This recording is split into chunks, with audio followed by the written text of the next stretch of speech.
జగన్మోహన్ రెడ్డి గారు ఒక సూపర్ యాప్ని రంగంలోకి దింపారు. ఈసారి ఎవరికైనా అన్యాయం జరిగినా, ఏవైనా ఇబ్బందులు ఉన్నా పార్టీలకు అతీతంగా ఇది ఒకసారి మళ్ళీ ఇంకొకసారి మెన్షన్ చేయాలి. పార్టీలకు అతీతంగా వైఎస్ఆర్సీపీ కోసం కాదు ఆయన పెట్టిన యాప్ 2.0 సూపర్ యాప్. ఎవరన్నా అందులో నమోదు చేయొచ్చు. చిత్రగుప్తుడి చిట్టాలాగా మొత్తం నమోదు చేస్తే వాళ్ళ అధికారంలోకి వచ్చిన తర్వాత అప్పుడు ఏంటి సినిమా అన్నది చూపిస్తాము అంటున్నారు. ఇలాంటి యాప్లు చాలా చూసాము, జాగ్రత్త దాచుకోండి అని చెప్పి వీళ్ళు అంటారు. మళ్ళీ ఏంటి యాప్, ఇది ఎటువైపు వెళ్తుంది? కక్ష సాధింపు రాజకీయాలు, హెచ్చరికల, ఇవన్నీ కూడా హాట్గా నడుస్తున్న అంశం. పిఠాపురానికి పవన్ కళ్యాణ్ గారు వెళ్తున్నారట. ఎందుకంటే లోకల్ బాడీ ఎన్నికలు ఉభయ గోదావరి జిల్లాల్లో ఏదైతే మన సక్సెస్ వచ్చిందో దాన్ని నిలబెట్టుకోవాలంటే ఓన్లీ నియోజకవర్గాలకు సంబంధించో లేకపోతే ఎమ్మెల్యే స్థానాలకు, ఎంపీ స్థానానికో కాదు, స్థానికంగా బలపడాలి. నేను నాదెండ్ల గారు కొన్ని వ్యాఖ్యలు చేశారు, అది పెద్ద ఎత్తున వైరల్ అవుతున్నది. ఆయన మాటలో ఆంతర్యం ఏంటో జనసైనికులే చాలామంది దాన్ని వ్యతిరేకంగా మాట్లాడుతున్నాడు. మరి ఇవన్నీ సెటరేట్ చేయడానికి పవన్ కళ్యాణ్ గారు పిఠాపురంలో ఆయన ఇంకా రెస్ట్లోనే ఉన్నారు. అయినప్పటికీ ఈరోజు ఏదో పార్లమెంటరీ కమిటీకి సంబంధించి వాళ్ళతో ప్రత్యేకంగా సమావేశం అవ్వడం జరిగింది. సో ఇంకా యాక్టివ్ పార్టీలోకి వెళ్ళాల్సిన అవసరం ఉంది. ఎందుకంటే నోటిఫికేషన్ వచ్చేస్తున్నది కాబట్టి లోకల్ ఎన్నికలు పెద్దగా టైం లేదు కాబట్టి, ఒక నెల టైం కాబట్టి గట్టిగా చేయాల్సిన అవసరం ఉంది. ఇక లోకల్ రేషియో ఏదో పవన్ కళ్యాణ్ గారు తెలుగుదేశం పార్టీ, జనసేన, బీజేపీ మీకు సంబంధించి 80 మాది, 15 జనసేన, 5 బీజేపీ అని చెప్పి ఏదో ఒక రేషియో వచ్చింది. దాని మీద పెద్ద ఎత్తున రాజకీయ పరంగా మాత్రం ఒక వేడి చెలరేగింది. లోకేష్ గారు ఈ రకంగా అన్నారు, అది ఎలాగంటారు, మాకు అంత తక్కువ ఎందుకు ఇస్తారు. ఇక మరో అమానుష్యం ఇటుపోతున్నారు. గుంటూరు మహిళపై అండి, గుంటూరు మహిళపై ఘటనపై సీఎం గారు చాలా సీరియస్ అవుతున్నారు. సరే, జరిగింది చాలా అమానుష్యం గుంటూరు ప్రాంతంలో. అసలు ఏం జరుగుతుంది, ఇవన్నీ ఎటుపోతున్నాయి? లాకప్ డెత్లు అవడం, లేకపోతే ఇంకోటనో ఈ రకంగా జరగడం ఒక ఎలాంటి మెసేజ్ వెళ్తుంది? సో లా అండ్ ఆర్డర్ని మరింత పటిష్టం చేయాలని చెప్పి పెద్ద ఎత్తున వస్తున్న వాయిస్ చర్చిద్దాం. ఇవన్నీ కూడా ఈయన ప్రైమ్ డిబేట్లో మనతో పాటుగా చర్చలో పాల్గొంటున్నారు. దాసన్ కిరణ్ గారు, జనసేన అధికార ప్రతినిధి, మనతో పాటుగా లైవ్లోకి అందుబాటులోకి వచ్చారు. అలాగే కేఎస్ ప్రసాద్ గారు, సీనియర్ రాజకీయ విశ్లేషకులు కూడా మనతో పాటుగా లైవ్లో జాయిన్ అయ్యారు. మసూదన్ రెడ్డి గారు, వైసీపీ అధికార ప్రతినిధి కూడా మనతో పాటుగా లైవ్లోకి అందుబాటులోకి వచ్చారు. విజయశేఖర్ రెడ్డి, టీడీపీ అధికార ప్రతినిధి కూడా మనతో పాటుగా లైవ్లో జాయిన్ అయ్యారు. ముందుగా విజయ్, ఏంటి జగన్మోహన్ రెడ్డి గారు సూపర్ యాప్? అది వాళ్ళకి ప్లస్సా మైనసా, లేకపోతే మీకు మైనసా మీకు ప్లస్సా? ఇది మీరైతే చాలా జాగ్రత్తగా ఉండాల్సిన అవసరం ఉంది. ఏదైనా కొద్దిగా అటు ఇటుగా మాట్లాడితే అందులో నోట్ అయిపోద్ది. ఇంకొక 2 సంవత్సరాలు మీకు టైం, 29 నుంచి వాళ్ళ అధికారంలోకి వచ్చిన తర్వాత ఇవన్నీ కూడా బయటికి తీస్తారు. సార్, మీకు తోటి ప్యానలిస్టులకి అట్లాగే ప్రేక్షకులందరూ కూడా నమస్కారం. సార్, ఈ మధ్య కాలంలో బ్లూ బుక్ అన్నారు, డిజిటల్ బుక్ అన్నారు, రకరకాల బుక్ల గురించి మారారు. అప్డేట్ అవ్వాలి కదండి. మళ్ళీ ఇప్పుడు సూపర్ యాప్ వచ్చారు. అసలు సూపర్ అంటే ఏంటి సార్? అంటే దాంట్లో ఏంటి ఆ సూపర్ అనే దానికి ఏదన్నా ఒక సెన్సేషనల్ థింగ్స్ ఏమైనా దాంట్లో యాడ్ చేశారా? సార్, ఒక చిన్న మాట, జగన్ 2.0 అంటే ఏంటి?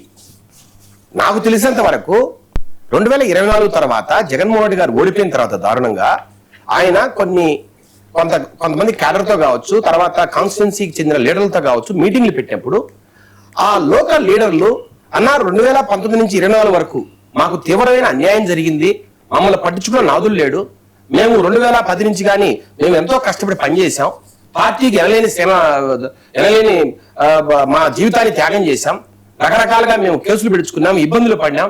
ఈ రోజు 2019 తర్వాత మీరు ముఖ్యమంత్రి అయిన తర్వాత మీరు కేవలం వాలంటీర్లను పెట్టుకొని గ్రౌండ్ లో పూర్తిగా గవర్నమెంట్ ని వాలంటీర్ల ద్వారా ప్రజలకు మీరు ఈ గవర్నమెంట్ ప్రోగ్రామ్స్ అన్ని అందించారు. ఎక్కడా కూడా కార్యకర్తలకు, నాయకులు విలువ లేకుండా చేశారు.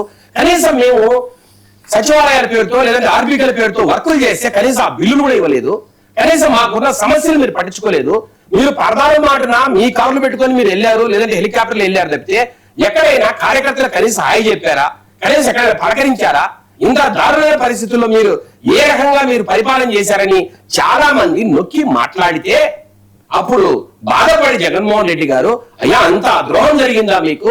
నాకు తెలియలేదు, నేను కొంతమంది నమ్మి మోసపోయాను, ఈసారిగా మోసపోయే పరిస్థితి లేదు, జగన్ 2.0లో అసలు అద్భుతంగా పరిపాలన చేస్తా, మీరేం భయపడద్దు, మీరు ఏం చెప్తే అదే జరుగుతుంది, అసలు మొత్తం పరిపాలన అంతా మీ ద్వారానే జరుగుతుందని వాళ్ళని ఏదో కొంత ఉత్తేజితం చేయడానికి జగన్ 2.2 అనే మాటను తీసుకొచ్చారు. సరే, జగన్ 2.2 అంటే ఏంటి సార్? 2029లో దేవుడు దయపెడితే, ప్రజలంతా ఆశీర్వదిస్తే, ప్రజలకు కర్మగాలి ఓట్లేస్తే, వీళ్ళు గెలిస్తే వచ్చే ప్రభుత్వం జగన్ 2.0. మరి ఈ సదికాలని ఏమన్నా సార్?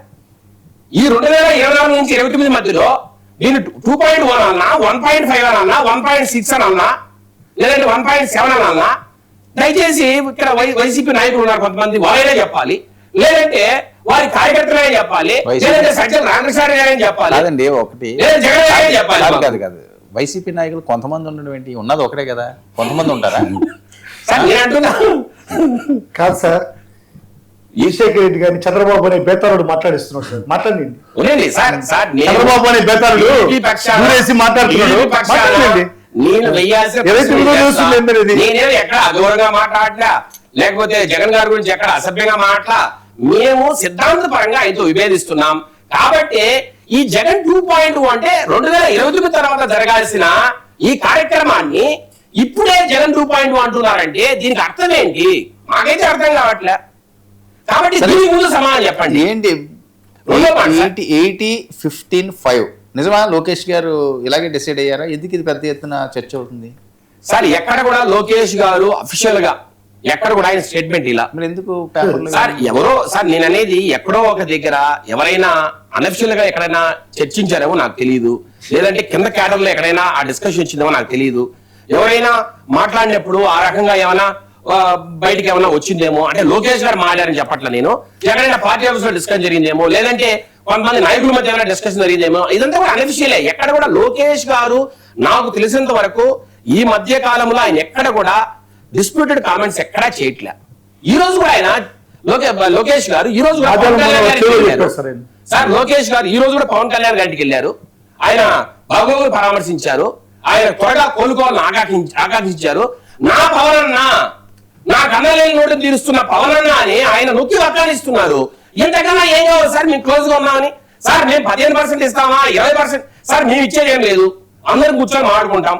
బీజేపీ వారు ఉన్నారు, జనసేన వారు ఉన్నారు, మేమున్నాం, అందరం కూర్చొని మాట్లాడుకుంటాం సార్. ఇక్కడెక్కడ పర్సంటేజ్ ఏమి ఉండదు సార్. నాకు తెలిసినంత వరకు జనసేనకి ఎక్కడైనా పోటీ చేయగలిగిన పరిస్థితి ఉంటే, ఆ నాయకులు ఉంటే, ఇప్పుడు మొన్న ఏం చెప్పారు సార్, ఆయన మన నదేల మనోహర్ గారు ఏం చెప్పారు సార్? మీరేదో 4 ఫ్లెక్సీలు కట్టిన మాత్రమో, జెండా కట్టిన మాత్రమే కాదు, ప్రజలు మిమ్మల్ని కోరుకోవాలి సార్, ప్రజలు మిమ్మల్ని కోరుకోవాలి.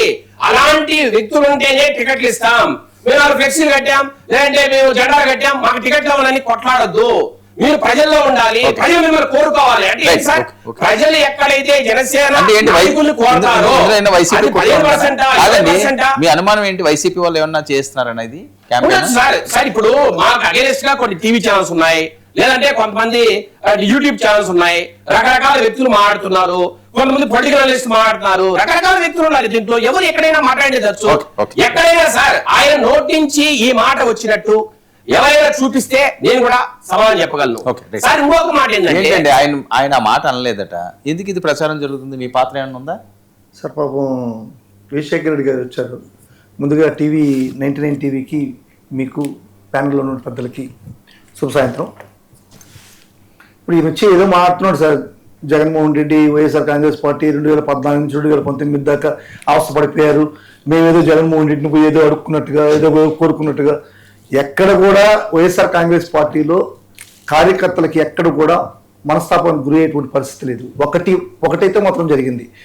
ఏదైతే ఈ తెలుగుదేశం పార్టీ ఈ పచ్చ జోబీలకి ఏ విధంగా దోచిపెడుతుందో, ఆ దోచిపెట్టే కార్యక్రమం అయితే జగన్మోహన్ రెడ్డి గారు చేయాలి.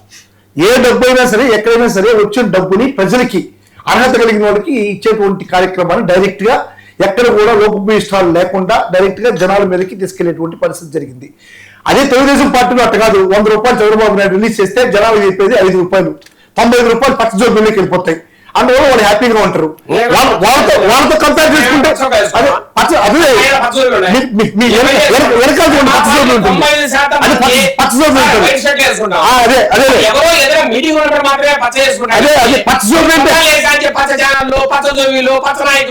సార్. ఇప్పుడు ఆ 95%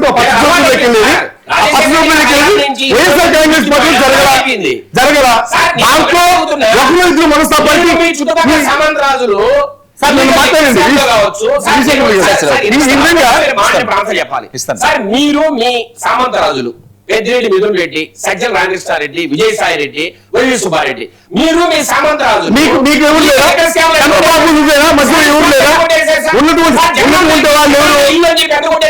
ఉన్నటువంటి వాళ్ళు ఎవరు చెప్పండి. మధ్యలో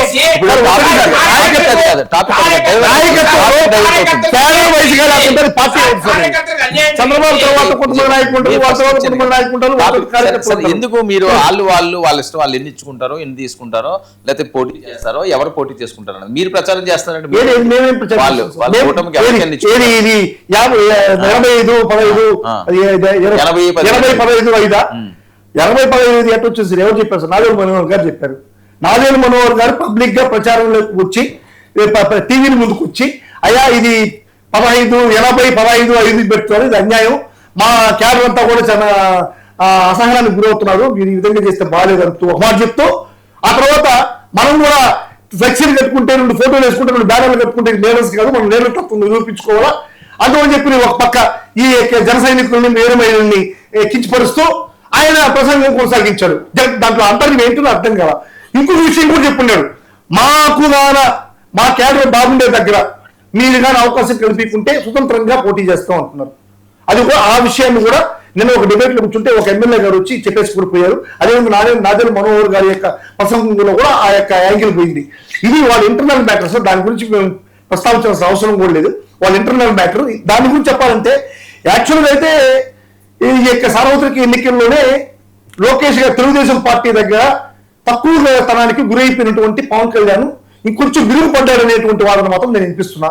ఎందుకంటే ఆ రోజు 21 స్థానాలకి పరిమితమైనటువంటి పవన్ కళ్యాణ్ 12%కి పరిమితం అయిపోయాడు. ఉండండి, నన్ను మాట్లాడండి. అవును, ఇప్పుడు అడిగారు కాబట్టి చెప్పాలా? మీరు జనసేనకి ఇవ్వకండి, మా చేయాలి. మీరు జనసేనకి కూడా ఇవ్వకండి, 1% కూడా జనసేనకి ఇవ్వకండి, బీజేపీకి 1% కూడా ఇవ్వకండి. మేము కోరుకునేది అదే మీకు ఢిల్లీ ఉంటే 175 స్థానాలు నిలబడండి.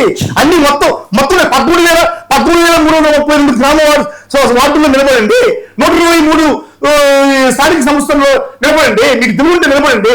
మీరు ఎందుకు మన వాడాలని పుచ్చుకునేది, మన వాళ్ళ గురించి మాట్లాడుతున్నాం అని చెప్పనేది? మీకు దిల్లు లేదు, మీకు భయము, జగన్ అనేటువంటి భయం, ఎవరు అతుక్కోవాలా? అవును, చేయండి, మీరు ప్రజల్లోకి పోండి, ఇన్వాల్వ్ చేయండి సార్. మీరు ఇప్పుడు పవన్ కళ్యాణ్ గారు యాక్చువల్ గా 21 స్థానాలతో అప్పుడు సర్దుకొని 12%కి అడ్జస్ట్ అయిపోయాడు. 12% ఆ రోజు ఇచ్చింది. ఈ రోజు లోకేష్ గారు కొంచెం అడ్వాన్స్ గా వచ్చి మా అన్న కదా, నాకు తోడబుట్టిన నాకు అన్నలేని లోటు తీర్చాడు అని చెప్పి 3% ఇంక్రీజ్ చేసి 15% ఇస్తున్నాడు. అట్లా తప్పలేదు అనుకుంటున్నాను తెలుగుదేశం పార్టీ కూడా. రైట్ కిరణ్, ఏంటిది, ఏం జరుగుతుంది? ఈ పర్సంటేజ్లు ఇవన్నీ వాస్తవా? అందరికీ నమస్కారం అండి. సార్, వైఎస్ఆర్సీపీ వాళ్ళ గురించి వాళ్ళకి ఆలోచించుకుంటే వాళ్ళకి ఓటు శాతం పెరుగుద్ది, సీట్లు పెరుగుతాయి. మేము మాట్లాడలేదండి దీని గురించి, ఆయన అడిగితే మాత్రమే చెప్పాను. అది కూడా మాకు ఇంటర్నల్ మ్యాటర్ మీది, మాకు సంబంధం లేదని చెప్పాను. సరే, మీరు పర్సంటేజ్ ఇవ్వకుండా తీసుకోకుండా మీరు పూర్తిగా నిలబడచ్చు, టీడీపీ పూర్తిగా నిలబడచ్చు, బీజేపీ పూర్తిగా నిలబడచ్చు. కాన్స్టిట్యూషన్ లో ఆ యొక్క విధానం ఉందని మీకు తెలుసో తెలియదు. బీజేపీ కూడా అన్ని స్థానాలు నిలబడచ్చు, జనసేన కూడా అన్ని స్థానాలు నిలబడచ్చు, టీడీపీ కూడా అన్ని స్థానాలు నిలబడచ్చు. మీకు రాజ్యాంగం మీకు హక్కు ఉంది, మీరు హక్కులు వేసి మేము షేర్ చేసుకుంటాం. చెప్పండి. మధు, ఒక నిమిషం. ఇప్పుడు ఆయన జూమ్ లో ఉన్నాడు, ఇంకా మొదలు పెట్టలేదు, అప్పుడే తగులుకుంటే ఎలాగా? ఇచ్చాను కదా, మీకు ముందే ఇచ్చాను కదా, ప్రయారిటీ ఇచ్చినప్పుడు మీరు నిలబెట్టుకోవాలి. కిరణ్, నేను స్టూడియోలో కూర్చున్నాను అనుకోండి మధుసూదన్ రెడ్డి గారు, మీ వాయిస్ కన్నా నాది 10 రెట్లు బలంగా మాట్లాడతాను నేను. ఓకే, ఇది ఇక్కడ జూమ్ డజంట్ మ్యాటర్, జూమా స్టూడియోనా అనేది doesn't matter, as long as you are speaking valid points. Okay, మీరు వ్యాలిడ్ గా మాట్లాడుతున్నంతసేపు జూమా స్టూడియో అనేది ఇక్కడ సంబంధం లేదు. ముందు నా టర్న్ వచ్చినప్పుడు నన్ను మాట్లాడినామండి, మీ టర్న్ వచ్చినప్పుడు మీరు మాట్లాడండి.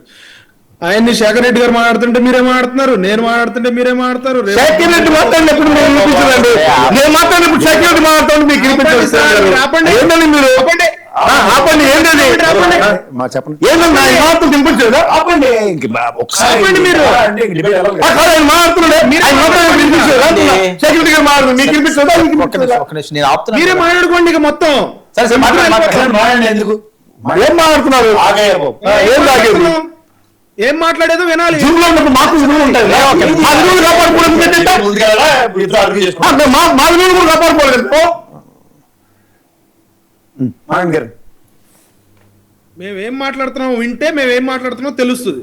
రన్నింగ్ కామెంటరీ చేస్తే మేమేం మాట్లాడుతున్నాం మీకు వినపడదు. సరే సరే సరే, ఓకే. నేనేం చెప్తున్నానంటే వైఎస్ఆర్సీపీ వాళ్ళు మా మీద ప్రేమ ఒలకబోసే బదులు ప్రేమ చూపించే బదులు మీ పార్టీ ఎందుకు దిగజారిపోయిందో, మీ పార్టీ ఎందుకు 11కు పడిపోయిందో, మీ ఓటు ఎందుకు తగ్గిపోతుందో, ప్రజలు ఎందుకు చేత్కరించుకున్నారో జగన్మోహన్ రెడ్డి గారిని దాని మీద రెట్రోస్పెక్ట్ చేసుకోండి. దాని మీద మీరు మీటింగ్స్ పెట్టుకోండి, దాని గురించి బాధపడండి. రేపొద్దున ఎలా పోటీ చేయాలో 29లో దాని గురించి ఆలోచించుకోండి. లేకపోతే లోకల్ బాడీలో ఎలా పోటీ చేయాలో దాని గురించి ఆలోచించుకుంటే మంచిది. వైఎస్ఆర్సీపీ వాళ్ళు జనసేన ఎట్లా పోటీ చేయాలి, జనసేన ఎన్ని సీట్లు తీసుకోవాలి, అయ్యో పాపం జనసేనకి మోసం చేస్తున్నారు, అయ్యో పాపం జనసేనకు అన్యాయం జరుగుతుంది, అయ్యో పాపం బీజేపీకి అన్యాయం జరుగుతుంది, ఇట్లా మాట్లాడుకుంటూ పోతే 11 ఒకటి అయ్యిద్ది. ఎవరి పార్టీని వాళ్ళు చక్కదిద్దుకోవాలి, ఎవరి ఇల్లు వాళ్ళు దుడుచుకోవాలి, తర్వాత పక్కిల్లు దుడుచుకోవడానికి ప్రయత్నం చేద్దురు. కానీ ఇక్కడ సీట్లు ఎన్ని ఇవ్వాలి, ఎవరు ఏని స్థానాల్లో పోటీ చేయాలి, ఎవరు ఎక్కడ పోటీ చేయాలనేది మీరు చూస్తా ఉండండి వర్మ గారు, ఇంకో 2 నెలలు కూడా దీని గురించి మాడుకుంటాం. ఎందుకంటే రోజుకొక వార్త వైఎస్ఆర్సీపీ పుట్టిస్తుంది, రోజుకొకసారి లేకపోతే 2 రోజులకు ఒకసారి ఇలా ఈ సబ్జెక్టు ఖచ్చితంగా డిబేట్లో ఉంటుంది. నేను చెప్పేది ఏంటంటే లోకల్ బాడీలో ఎన్ని పోటీ చేయాలనేది మా అధినేత పవన్ కళ్యాణ్ గారు, టీడీపీ అధినేత చంద్రబాబు నాయుడు గారు, బీజేపీ అధినేత లోకల్లో మాధవ్ గారు, పైన నరేంద్ర మోడీ గారి స్థాయిలో వాళ్ళు డైరెక్షన్ ఇస్తారు. వీళ్ళు దాన్ని బట్టి వీళ్ళు నిర్ణయించుకుంటారు ఎవరెన్ని సీట్లు పోటీ చేయాలనేది. ఈ రోజు నుంచే ఎన్ని సీట్లు పోటీ చేసేస్తారు, రేపు పొద్దున ఎన్ని సీట్లు పోటీ చేసినా అది మా పార్టీ అధినేత నిర్ణయిస్తారు ఎక్కడ పోటీ చేయాలనేది. ఇక నాదెండ్ల మనోహర్ గారు మాట్లాడింది ఇంటర్నల్ గా మా పార్టీ అంతర్గత సమావేశంలో ఆయన మాట్లాడిన దాన్ని ఒక 15 సెకండ్ల బిట్టును కట్ చేసి దాన్ని తిప్పుతా అరిగిపోయిన రికార్డు లాగా వాళ్ళు పైశాచిక ఆనందం పొందనివ్వండి. ఇంటర్నల్ గా మమ్మల్ని మోటివేట్ చేయడం కోసం, మమ్మల్ని ఇంకా బాగా పనిచేయడానికి ప్రేరేపించడం కోసం 1,00,000 చెప్పుకుంటాం, 1,00,000 మాట్లాడతాం. మీరు కంగారు, ఇప్పుడు ఒక పిల్లోడు ఉంటాడు సార్, నువ్వు చదివింది సరిపోవట్లేదు, ఇంకా ఎక్కువ చదవాలి, నువ్వు ఫస్ట్ ర్యాంక్ రావాలి, 95 మార్కులు రావాలి, 100 చెప్తాం. నీకు 60 చాలు లేకపోతే 40 చాలు అనుకుంటావా? మా కార్యకర్తలను ఉద్దేశించి ఆయన మాట్లాడేటప్పుడు, బాబు మీరు ఇంకా ఊరికే ఫ్లెక్సీలు కట్టి మీరు నాయకులు అయిపోయామని అనుకుంటే సరిపోదు, లేకపోతే మేము వచ్చినప్పుడు హడావిడి చేసి మేము నాయకులు అయిపోయాము మనం బలపడిపోయాము అనుకుంటే సరిపోదు, మీరు క్షేత్రస్థాయిలో ఇంకా బలపడాలి, ప్రజల సమస్యల మీద మీరు ఇంకా ప్రజలకి చేరువవ్వాలి, ప్రజలకు దగ్గర అవ్వాలి అనే ఉద్దేశం అనే అర్థం వచ్చేలాగా ఆయన చెప్పారు. మీటింగ్ సారాంశం మీటింగ్ మొత్తం వినాలి. 15 సెకండ్ల వీడియో ఎవరో కట్ చేసి దాన్ని పెడితే దాన్ని సోషల్ మీడియాలో తిప్పేసి ఏళ్ళేదో మా బదులు ఏళ్లే కన్నీళ్లు గార్చేసి మా బదులు ఏళ్లే ఏడుపులు ఏడ్చేస్తే ఎవరి పార్టీ వాళ్ళు చూసుకుంటారు. కాదు ఏంటి 80-15-5 ఇది ఉందా? 80-15-5 ఇది బాగా నడుస్తుంది. ఇందులో ఇన్సైడ్ ఏంటి సార్? అది ఎంతైనా కావచ్చు సార్, 70-25-5 అవ్వచ్చు, లేకపోతే 60-30-10 అవ్వచ్చు, ఏదైనా అవ్వచ్చు. అది మా అధినేతలు నిర్ణయిస్తారు. అది ఎవరెక్కడ పోటీ చేయాలి, ఎక్కడ ఎన్ని సీట్లు పోటీ చేయాలి, ఏ కార్పొరేషన్లో ఎన్ని కార్పొరేటర్ మేము తీసుకోవాలి, ఎన్ని మున్సిపాలిటీలో ఎన్ని కౌన్సిలర్ వాళ్ళు తీసుకోవాలి, మేము తీసుకోవాలి సార్. ఇదంతా it's long due process sir. ఈ రోజు నేనేదో 85-15 లేకపోతే 85-10 ఇట్లా చెప్పుకోవడానికి అవ్వదు సార్. ఇప్పుడు ఈ రోజు డిబేట్ లో తేల్స్తామా, లేదంటే సోషల్ మీడియాలో వచ్చిన ఆధారంగా మనం ఫిక్స్ అవుతామా? మేము ఎక్కడ పోటీ చేయాలనేది మా పార్టీలు నిర్ణయిస్తాయి, సోషల్ మీడియాలో వచ్చిన పోస్ట్ కాదు. Right, okay. ప్రసాద్ గారు ఏంటి మీ అభిప్రాయం ఏంటి? ముందుగా 99 టీవీ ప్రేక్షకులకు నమస్కారం, అలాగే ప్యానల్లో ఉన్న పెద్దలకి మీకు కూడా నమస్తే సార్. ఇందులో అభిప్రాయం అన్నది ఏం లేదు సార్, ఒకటి మాత్రం నేను చెప్పగలను. ఒక 45 సంవత్సరాల చరిత్ర కలిగిన తెలుగుదేశం, లేదంటే 12-14 సంవత్సరాల చరిత్ర కలిగిన జనసేన పార్టీ కానీ, అలాగే వైఎస్ఆర్సీపీ పార్టీలు కానీ, strength and there capacity and capabilities grass root లెవెల్లో పార్టీ నిర్మించుకున్న దాని మీద ఈ స్థానిక సంస్థల్లో వాళ్ళ పట్టు అన్నది ఉంటుంది. ఇప్పుడు గతంలో మీరు 19-24 మధ్యలో జరిగిన స్థానిక సంస్థల ఎలక్షన్స్ లో తెలుగుదేశం అయితే కాడి వదిలేసింది, జనసేన పార్టీ తనంతట తను స్వచ్ఛందంగా నిలబడిన దగ్గర వాళ్ళ గెలుపులు ఎంతో ఓటములు ఎంతో వాళ్ళకి బాగా తెలుసు. రెండోది ఈ ఇష్యూలో 80-15-5 అన్నది డిస్ప్రపోర్షనేట్ బ్లోలో ఒక దగ్గర నాదెండ్ల మనోహర్ గారి దగ్గర నుంచి వచ్చింది. అండ్ ముఖ్యంగా వీళ్ళకి సంబంధించిన ఛానల్లో ఎక్కువగా ప్రొవకేషన్ అన్నది అక్కడి నుంచి కూడా వచ్చింది. సో ఇది మనం గమనిస్తే ఇది చర్చ జరగకూడదు అన్న దగ్గర ఇందాక మధు చెప్పినట్టు గత ఎలక్షన్స్ లో మీకు 12% అవుట్ ఆఫ్ 175 అన్న దగ్గర ఈసారి 3% ఎన్హాన్స్ అయింది. ఈ 3% ఎన్హాన్స్ తో మీరు ఎట్లా సాటిస్ఫై అవుతారు అన్న దగ్గర మీరు సంబంధించిన ఉభయ గోదావరి పవన్ కళ్యాణ్ గారు కూడా పిఠాపురం వెళ్ళడం, ఉభయ గోదావరి జిల్లాలో టెరిటరీ చూసుకోగలిగితే ఆయనకి ఎక్కువగా 21 స్థానాల్లో సెంట్రిక్ గా వచ్చినవి ఎక్కువగా ఉభయ గోదావరి జిల్లాలో ఆ పరిసర ప్రాంతాల్లోనే ఉన్నాయి. సో వీటి మీద ఫోకస్ చేయడానికి ఇప్పుడు కూటమి అన్న దగ్గర ఎలా ఉంటుందంటే ఓ పక్క తెలుగుదేశం వీళ్ళ స్ట్రెంత్ ఏంటంటే గ్రాస్ రూట్ లెవెల్ నుంచి కూడా పార్టీని బిల్డ్ చేసుకుని ఉన్నారు. ఆ కార్యకర్తలు క్యాడర్ బేసిక్ పార్టీ అంటారు దాన్ని. సో అలాంటప్పుడు ఏమవుతుందంటే స్థానిక సంస్థల్లో ఎక్కువగా పట్టు వీళ్ళకే ఉంటుంది. ఉన్నప్పుడు మీకు ఎక్కువగా నియోజకవర్గాలకు సంబంధించిన అవసరంలో మీకు సంబంధించిన దగ్గర 13 సీట్లు అయితే తెలుగుదేశం సంబంధించిన వాళ్ళు గెలిచారు సోకాళ్ళు. సో ఆ 13లో కూడా వైటల్ రోల్ తెలుగుదేశం పరంగా ప్లే చేస్తారా, లేదా జనసేన మీకు ఎలాగైతే జనసేన ముఖ చిత్రంతో మీరు గెలిచిన ఉదంతంలో మళ్ళీ తెలుగుదేశం క్యాడర్నే కూటమి నేపథ్యంలో గెలిపిస్తారా అనేది మళ్ళీ మీకు పెద్ద ఛాలెంజ్ అది. సో ఈ ప్రక్షాళనలో ఈ హైపోథెటికల్ ఈక్వేషన్స్ లో 80, 15, 5 అన్నది విపరీతమైన డిబేట్ అండ్ డిస్కషన్ జరుగుతుంది. ఇది ఒక ఎత్తు అయితే ఇంకో డిస్కషన్ కూడా జరుగుతుంది. తెలుగుదేశం ఆయన ఎప్పుడు స్థానిక సంస్థలు పెట్టిన ఉదంతాలు లేవు. సో ఇది ఎప్పుడైతే జరుగుతుంది అన్నప్పుడు ఒక 2-3 months ముందు ఎప్పుడైనా సరే చంద్రబాబు నాయుడు గారి అనుభవం ముందు ఎప్పుడైనా సరే సర్టన్ ఫెయిలర్స్ మార్కెట్ లోకి వదిలితేనే కానీ దేని మీద ఆయన కంక్లూజన్కి రారు. ఇది తెలుగుదేశం గురించి చంద్రబాబు గారి గురించి తెలిసిన ఎవరైనా చెప్పగలుగుతారు. సో ఇక్కడ ఏమవుతుందంటే ఫస్ట్ ఇచ్చిన ఫెయిలర్ కి సంబంధించిన విషయంలో కాన్సిక్వెన్సెస్ అండ్ రిప్రికేషన్స్ నాదెండ్ల మనోహర్ గారితో స్ట్రెంథన్ గా ఉన్న జనసేన వాళ్ళు ఎంతమంది ఉన్నారో క్యాపబిలిటీస్ ని బట్టి ఉదాహరణకి ఇప్పుడు జడ్పీ చైర్మన్ రేస్ లో సర్టన్ నియోజకవర్గాలను ఇవ్వడం, లేదంటే ఈ సర్పంచుల విషయంలో ఎన్ని ఇవ్వడం అన్నది ఖచ్చితంగా కొలబద్దగా ఉంటుంది. సో దీన్ని ప్రామాణికంగా తీసుకోకుండా గుడ్డెల జైల్లో పడిన ఎలక్షన్స్ కి వెళ్ళడానికి అటు వైసీపీ కానీ ఇటు తెలుగుదేశం కానీ సిద్ధంగా ఉండరు. సో ఇక్కడ మీ దగ్గర ఉన్న ప్రాబ్లం ఏంటంటే జనసేనకి క్యాడర్ బేస్ గా నిర్మించుకుంటున్న పార్టీ అన్న దగ్గర ఈ 2 సంవత్సరాల పరిణామాలు చూసుకున్నా లేదంటే ఈ దీంట్లో చూసుకున్నా ఒక క్యాడర్ బ్రహ్మాండంగా తేజవంతంగా కొన్ని సర్టన్ నియోజకవర్గాలే మీరు గెలిచిన దగ్గరైనా లేదంటే ఓవరాల్ గా ఈ రాష్ట్రం మొత్తం మీద లేదా సర్టన్ రాయలసీమ పాకెట్స్ దగ్గరైనా గతంలో చెప్పిన అనుభవాలతో ఈ రోజు క్రాస్ రూట్ లెవెల్లో పెంచుకుంటున్న ఉదంతాలు చెప్పండి. అవి జరిగినప్పుడు ఏమవుతాయంటే ఎస్ మేము కూడా ఈ రేస్ లో ఉన్నాం. ఇవాళ మీరు ఓ చేత్తో చూడండి అమ్మా నాన్న చూడండి చిన్నపిల్లలను నడిపించి తీసుకెళ్ళినట్టు ఆ బీజేపీ వాళ్ళు మీరు 2 చేతులు పట్టుకుని నడిపించకపోతే దమ్మిడికి ఉపయోగపడరు ఎవరు. అట్లీస్ట్ మీకు లాస్ట్ టైం కూడా ఈ అన్యాయం అన్న ప్రాస్పెక్ట్ లో జనసేనకే బీజేపీకి ఇవ్వాల్సిన సీట్లు జనసేనకి తగ్గించి మీకు ఇచ్చారు, వాళ్ళకి ఇచ్చారు. సో ఇవన్నీ గమనిస్తున్న దగ్గర at the cost of Janasena అనే దగ్గర ఒక డిబేట్ మార్కెట్ లో జరగకుండా ఉండదు కిరణ్. సో ఇది జరుగుతున్నప్పుడు ఏమవుతున్నాయంటే మీ పార్టీ పరంగా కూడా ఇప్పుడు ఉదాహరణకి నాదెండ్ల మనోహర్ గారు ఎంత కాదన్నా పవన్ కళ్యాణ్ గారు తర్వాత స్థాయిలో ఉన్న వ్యక్తి, ఆయన ఒక డెలిబ్రేషన్ ఇస్తే ఇప్పుడు క్యాడర్ మీరు అన్నట్టు మార్కులు పెంచడానికి తల్లిదండ్రులు ప్రోత్సహించిన ఉదంతం ఉందా, క్రిటిసిజం కనబడుతుందా?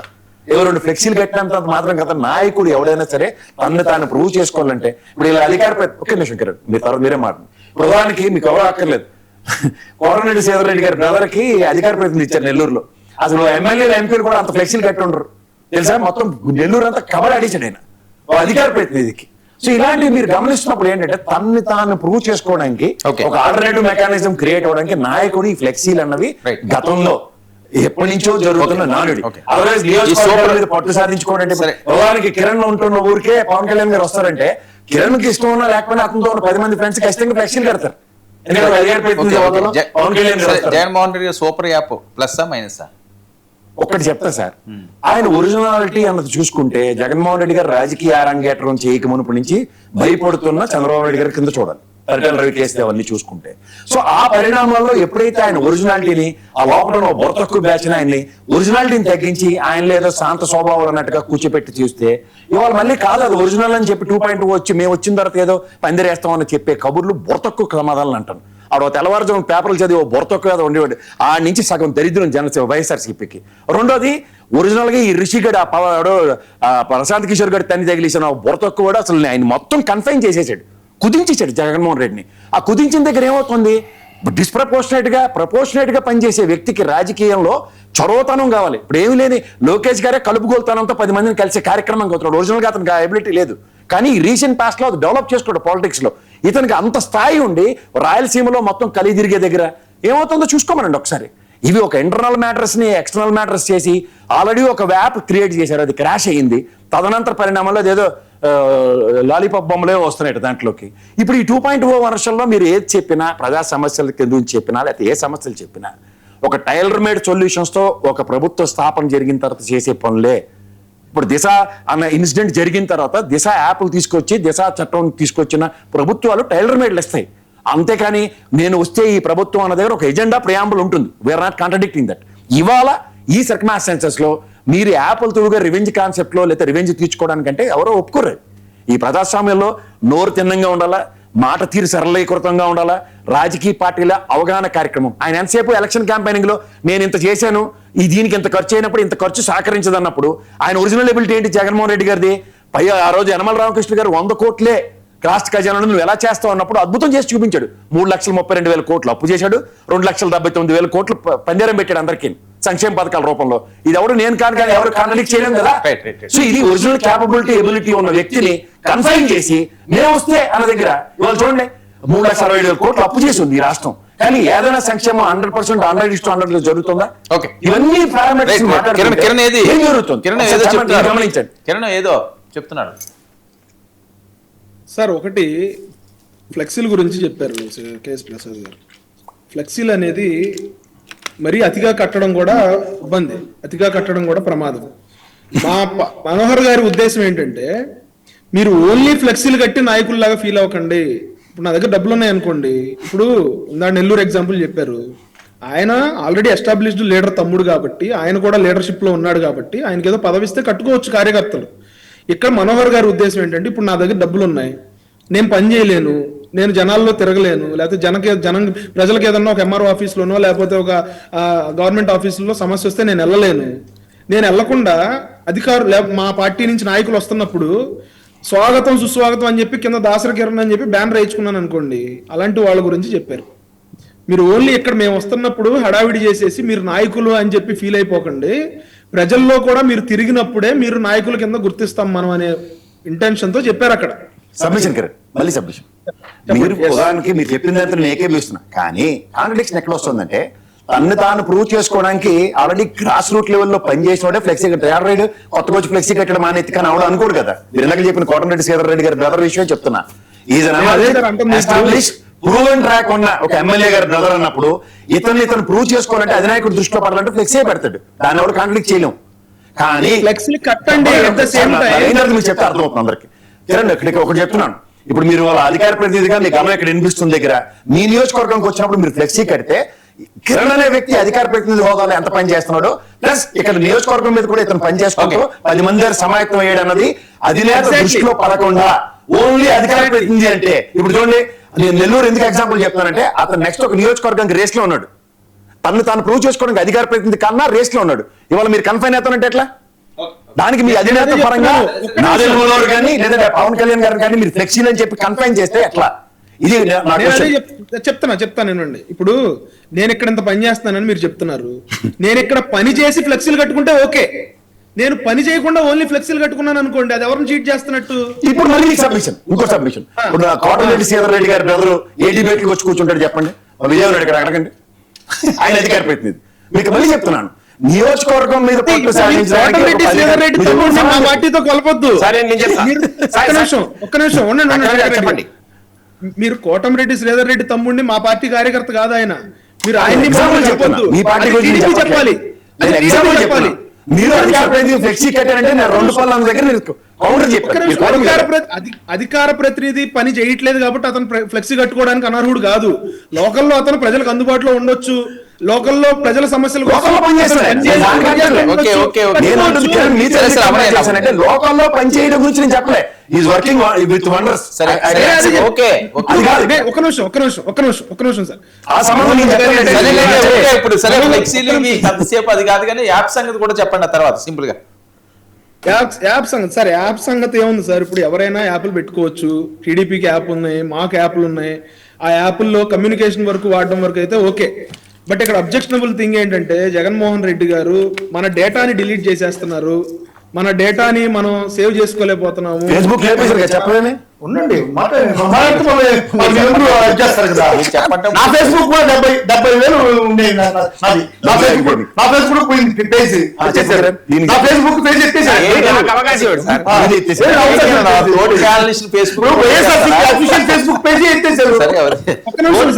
ఫేస్బుక్ కూడా ఎలా చెప్తా మీ ఫేస్బుక్ పేజ్ ఎగిరిపోవటం కాదు, వైఎస్ఆర్సీపీ అఫీషియల్ పేజ్ నే హోల్డ్ చేశారు.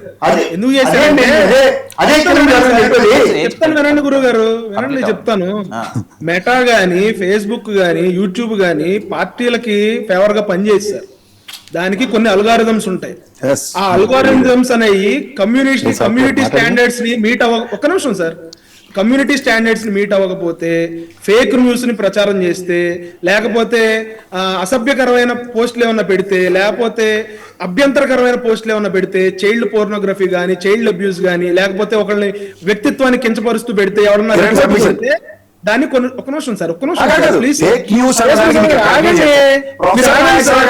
మాట్లాడిన దానికి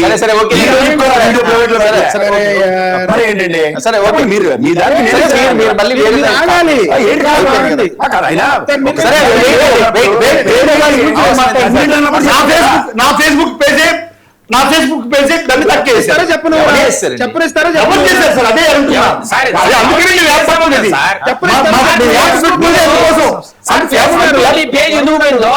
ఆంధ్రప్రదేశ్ గవర్నమెంట్ కి ఏం సంబంధం?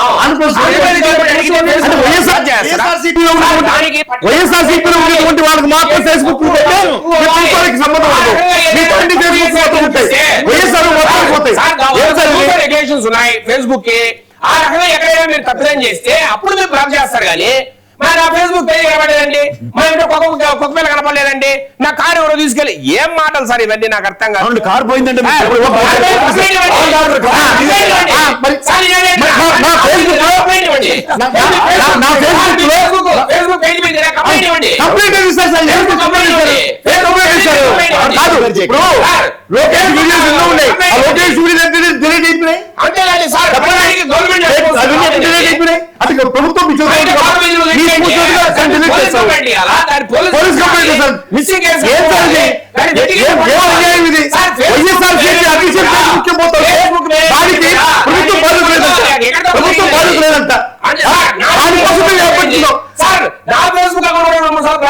అది బ్లాక్ కాదండి,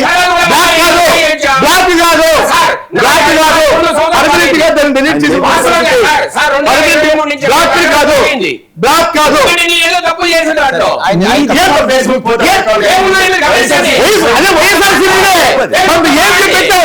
దాంట్లో మీరు పెట్ట తెలుగుదేశం ఫేస్బుక్ లో ఉన్నటువంటి దాని కన్నా నిజంగా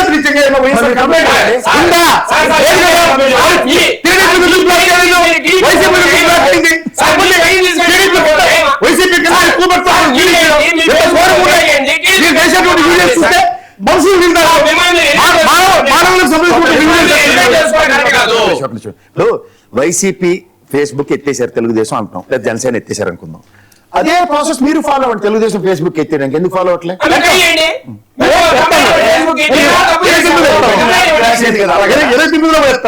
అప్పుడు ఈ మధ్య కాలంలో నిన్న విశాఖపట్నం పోతే జగన్ గారు ఏం మాట్లాడారు సార్? ఏదో గన్స్ డోంట్ నీడ్ అగ్రిమెంట్స్ అంట. అంటే ఏం చేయాలి?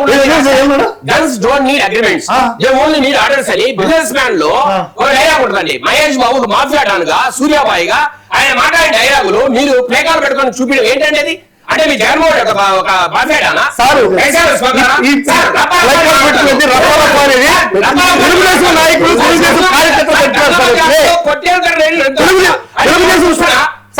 పుష్ప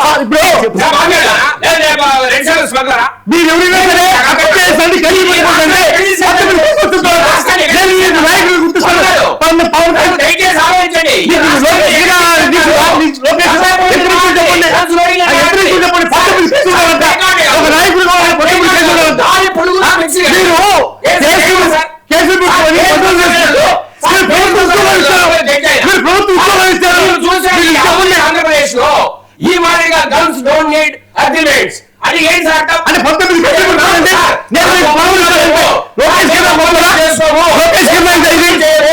మేము నేరుగా తుపాకులతో సవాల్ చెప్తామని అది ఎవరి మీద సవాల్ చెప్తారు సార్? అధికార పార్టీ రైతుల మీద మీకు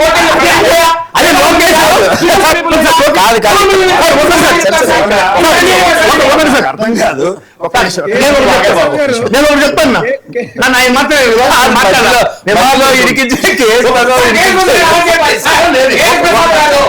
జగన్మోహన్ రెడ్డి రాకముందు రాజకీయాలు చూసారైనా సార్? ఒకరిసారి చెప్తాను, ఇంత అన్యాయమైన పరిస్థితి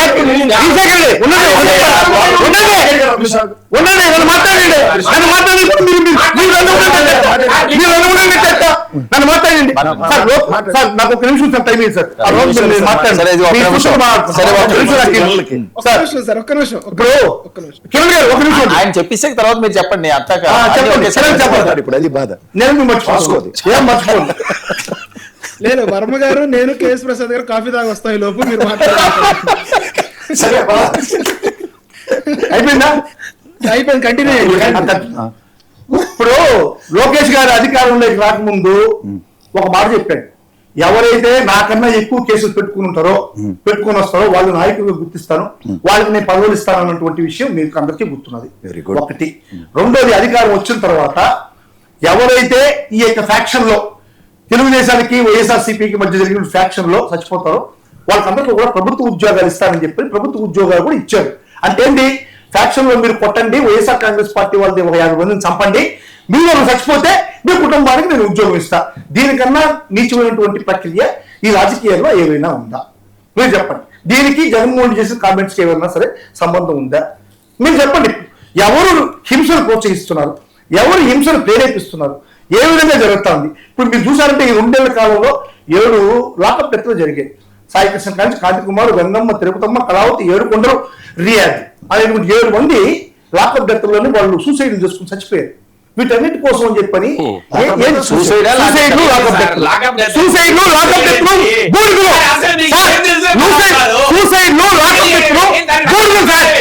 మీరు ఒకరు చెప్తున్నారు సార్. సూసైడ్ చేసుకుంటే దాన్ని లాకప్ డెత్ అంటారా? సార్ ప్రసాద్ గారు సార్ మధ్య లాకప్ డెత్లే ప్రసాద్ గారు ఒకటి సార్, సూసైడ్ సూసైడ్ లో లాకప్ డెత్ 2 పెట్టున్నారు సార్. సాయి కృష్ణ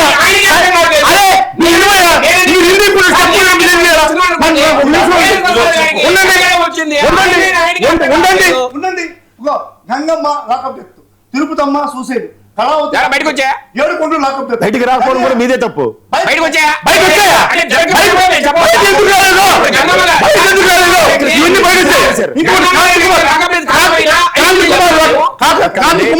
సాయి కృష్ణ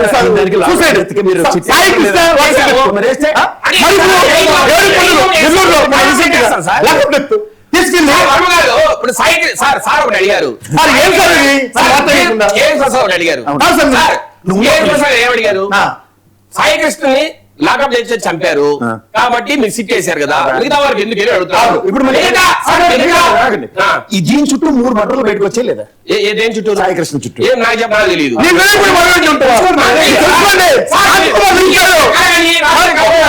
ఇప్పుడు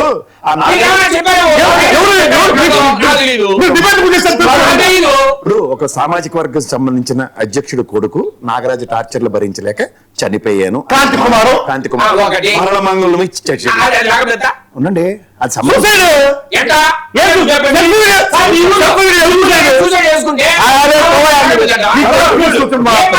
అది విజయ్ కృష్ణ.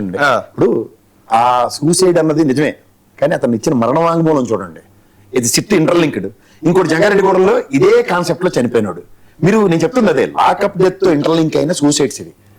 నేను ఆ శాంతి కుమార్ నాగరాజ్ ఇష్యూ ఏం చేశారు సార్? జంగారెడ్డిగూడెంలో ఏమైంది సార్? నాకు తెలియదు సార్, దయచేసి మీరు చూడకుండా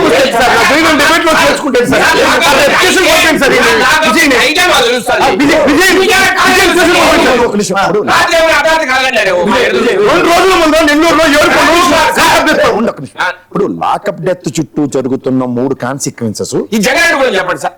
ఇది కూడా అలాగే రాసుకొని చెప్తాను సార్ మీకు ఆన్సర్. ఆన్సర్ చెప్పుకోవడం కాదు, రంగారెడ్డిగూడెం కూడా ఇలా క్రాంతి కుమార్ టైప్ లోనే సూసైడల్ దీంతో అయింది. సో దీని వాళ్ళు చెప్పారా సార్ ఈ మాదిరిగానే సీఏ గారు డిఎస్పీ గారు ఇబ్బంది పెడితే సూసైడ్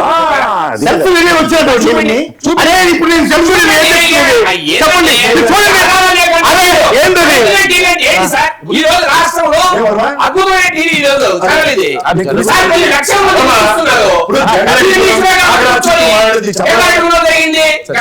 జరిగిందంటే ఇదో దర్యా షేక్ దర్యా చూపిస్తాను అయ్యే మాట్లాడి చెప్పండి.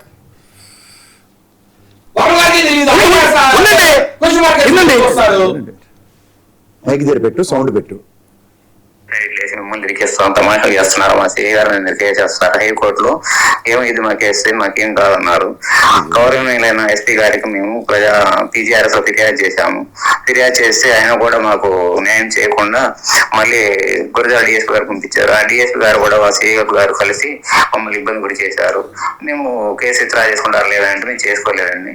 ఆ తర్వాత మళ్ళీ సిఐ వెంకట్రావు గారి మీద మేము హైకోర్టు వారికి వెళ్ళాము. హైకోర్టుకు వెళ్తే హైకోర్టు డైరెక్షన్ ఇచ్చి ఉన్నారు, పోలీసు ఇన్వాల్వ్ కావద్దు, సివిల్ మ్యాటర్ కాబట్టి దీంట్లో కోర్టులో కేసు నడుస్తుంది, పిడుగురాల కోర్టులో, అది వాళ్ళు తెలుసుకుంటారు, మీరు ఎలాంటి ఇన్వాల్వ్ కావద్దని చెప్పారు.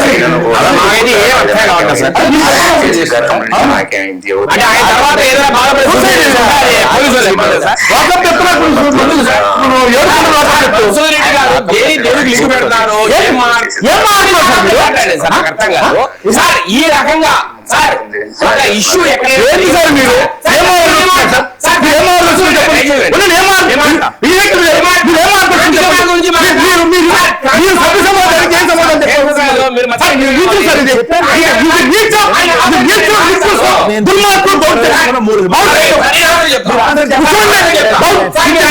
సూసైడ్ నోట్ పెట్టి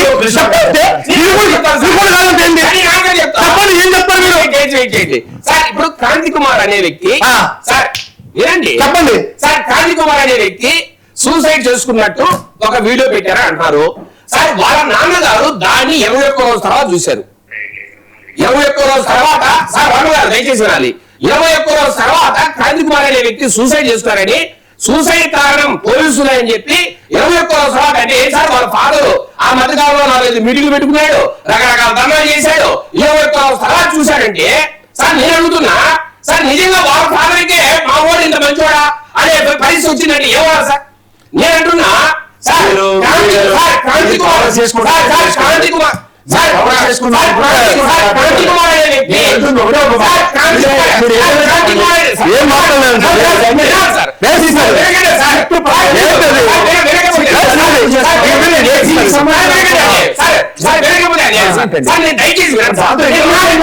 సమాధానం దానికి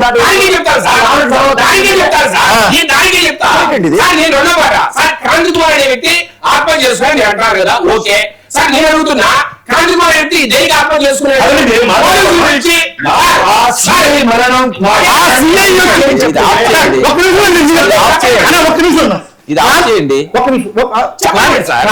నేను చెప్తాను, విను.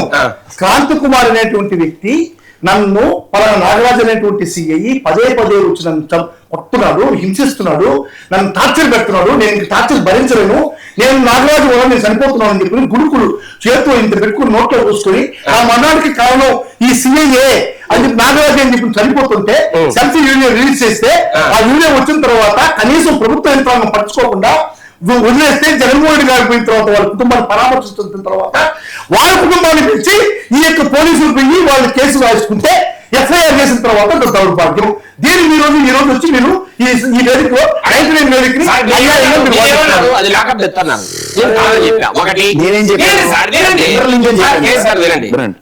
డెత్ కాదా అనేది 2. లాకప్ డెత్ అంటే సార్ స్టేషన్ లో జరగాలి, ఏదైతే చావు ఉందో దాన్ని లాకప్ డెత్ అంటాం, బయట ఏదో జరిగిందో దాన్ని ఆత్మహత్య అంటాం. ఒకటి ఓకేనా? అది ఒకటి ఇప్పుడు క్లియర్ గా మాట్లాడుకుందాం. లాకప్లో జరిగిందా బయట జరిగిందా?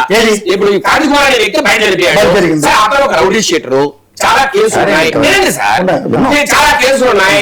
వాళ్ళ నాన్నగారే అతను పట్టించుకోకుండా వదిలేశాడు. ఈ లోపల సార్ ఏ రౌడీ షీటర్ అయినా 3 నెలలకు కావచ్చు 6 నెలలకు కావచ్చు స్టేషన్ పిలిచి కౌన్సిలింగ్ ఇస్తారు పోలీసులు. మీమైనా జరుగుతుంది సార్,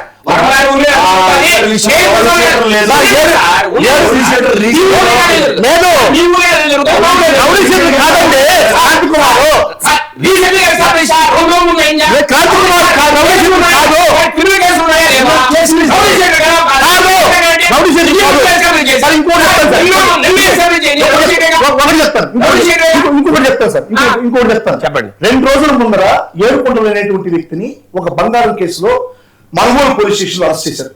అరెస్ట్ చేసి 3 రోజులు చిత్రహింసలు చేసి కొట్టారు. కొట్టి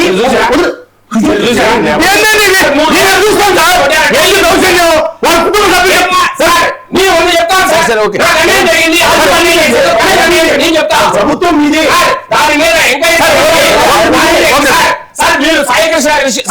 సార్ దయచేసి వినాలి. కిరణ్. నువ్వు చూసావా సాయి కృష్ణ? సాయి కృష్ణ నువ్వు చూసావా? అక్కడ సీటు దర్యాప్తు చేశారు. నువ్వు చూసావా? సీటు చూసారా? సీటు దర్యాప్తు తక్కువ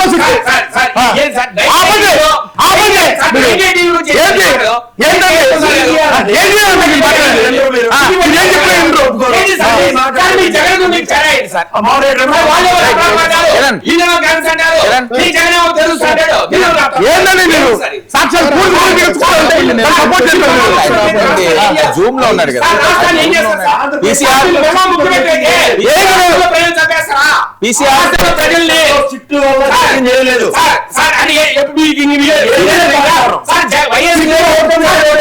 వివేకానంద రెడ్డి గారి విషయంలో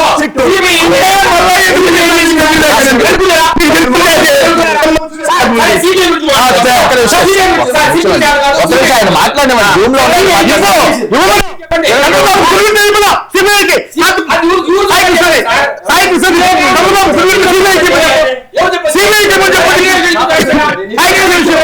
కిరణ్ కిరణ్ కిరణ్ కిరణ్ అరే మీరు ముగ్గురే కాదు కదండి, మీరు ముగ్గురే కదా చూస్తున్నారు సార్.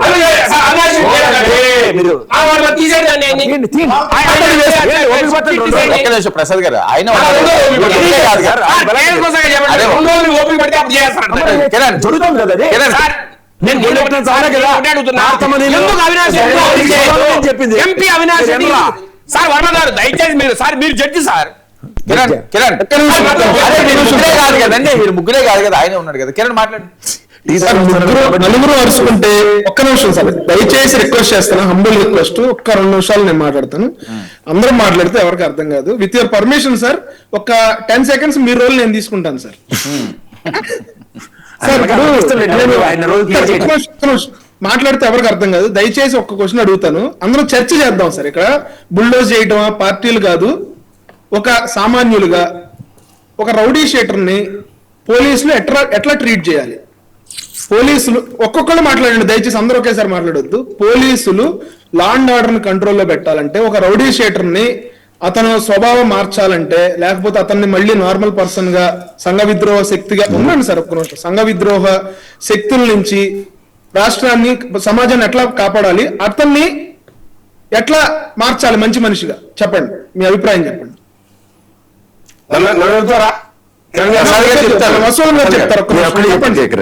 ఇప్పుడు మీరు అన్నట్టు ఒక యాంటీ సోషల్ ఎలిమెంట్ మీరు అన్నది కరెక్టే.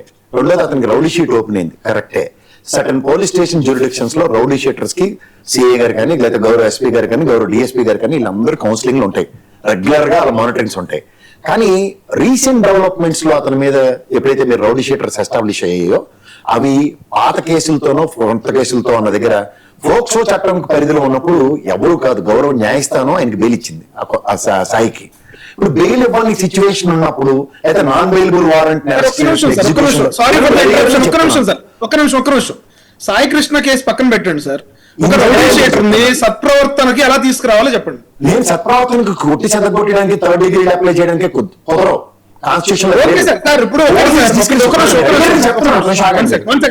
పోలీస్ డిస్క్రిప్షన్ అన్నది మూడో కంటికి తెలియకుండా ఉపయోగిస్తారు.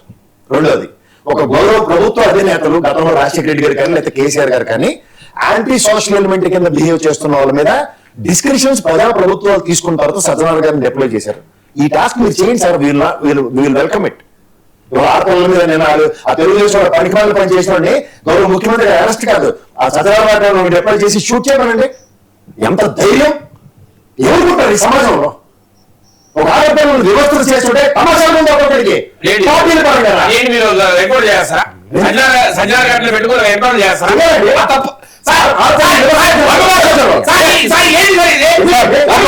ఆడవాళ్ళని వ్యవస్థలు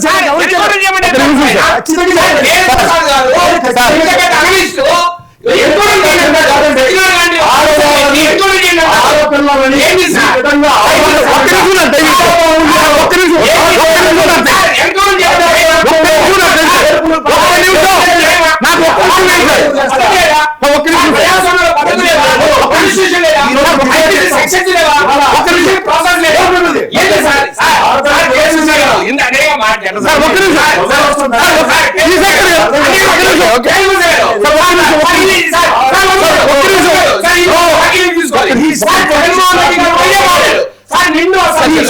జగన్మోహన్ రెడ్డి గారు రైడే మాడారు. ఆ రోజు ఆ రోజు ఎన్కౌంటర్ చేస్తే కేసీఆర్ మాట్లాడు. ఆ రోజు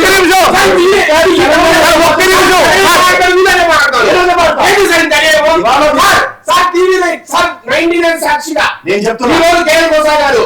ఎవరినైనా ఆడపిల్లను మీరు రేప్ చేస్తే లేదా ఏదైనా ఇబ్బంది పెడితే పూర్తిగా వాళ్ళని ఎన్కౌంటర్ చేయండి అని కేంద్ర కొనసాగ గారు చెప్తున్నా. పోలీసులు చెప్తున్నాడు. ఏం న్యాయం సార్ ఇది? సార్ ఒకటి సార్ ఏంటి సార్ ఇది? పోలీసులు కాదు, ఏంటి సార్ ఇది? గౌరవ ప్రభుత్వ అధినేత ఏంటి సార్ ఇది? మీరేదో ఆ రోజు లేదా పోలీసులు లేదా చట్టాలు లేదా? ఏంటి సార్?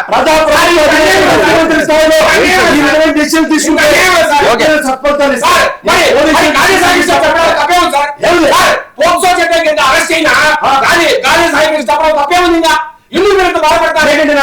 చుట్టుకున్నారు సార్. పోక్సో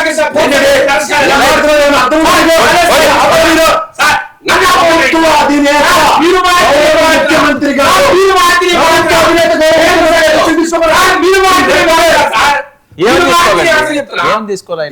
రాజశేఖర్ గారు ఏం డెసిషన్ తీసుకున్నారు? కేసీఆర్ ఏం డెసిషన్ తీసుకున్నారు? ఎలా చెప్తారు?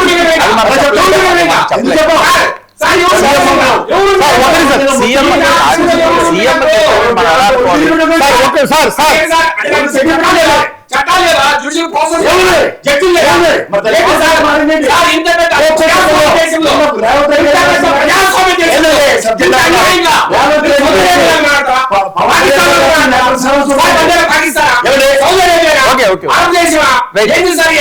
అందుకనే చట్టాలు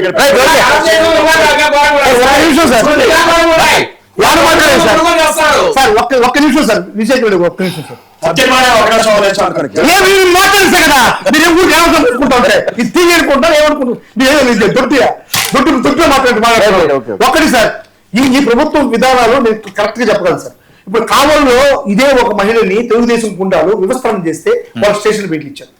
ఈ 2 రోజుల ముందు గుంటూరులో ఒక మహిళని అర్ధగంట సేపు రోడ్లో వివస్త్రం చేస్తే వాళ్ళకి తెలుగుదేశం గుండాలు వాళ్ళకి స్టేషన్ బయలు ఇచ్చారు. అదే వేరే వాళ్ళు చేస్తే స్టేషన్ బయలు ఇచ్చారా? అవును, మరి స్టేషన్ బయలు ఇచ్చి పంపించారు. స్టేషన్ బయలు ఇచ్చి పంపించారు. సీఎం గారు అంత సీరియస్ స్టేషన్ బయలు ఇచ్చేసారు సార్. అదే సార్, తెనాలిలో వాళ్ళు ఏదో గంజా తాగారని చెప్పిన 3 పిల్లకాయల్ని రోడ్లో ఎంత అమానుషంగా కొట్టి వాళ్ళని ఏ విధంగా నాకు యాత్ర పెట్టారు. అటువంటి ఈ మహిళల మీద చేసినటువంటి తప్పు చేస్తారు కఠినంగానే జరిగినటువంటి